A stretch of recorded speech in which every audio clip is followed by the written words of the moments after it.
Hello everyone, in this video I will show you how to withdraw money from Sweatcoin to your PayPal. So I will not give you any bad advice as well as wrong advice here. So there is a no direct withdrawal not available, right? So let me just give you complete information on it. As of now, Sweatcoin does not allow user to cash out the Sweatcoin directly to PayPal or bank account. The limitation is confirmed in multiple sources. That's why I have applied it by myself and it doesn't work. You can't directly transfer it.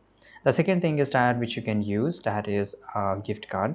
So on workaround, right, on workaround to redeem your Sweatcoin to your PayPal gift card, which can they be added to your PayPal balance. To do this, you can typically need a substantial amount of Sweatcoin, around more than 20,000, to qualify for such offer when they are available in the Sweatcoin marketplace.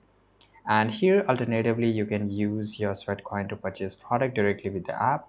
This product can be potentially be sold for the cash on platform like eBay or Facebook Marketplace, indirectly allowing you to convert your Sweatcoin into your using funds. So there's are different ways to do this, but it will take a huge amount of your time, right? So I will. It's completely up to you that you want to apply these methods or not. If this is it, thanks for watching. Subscribe.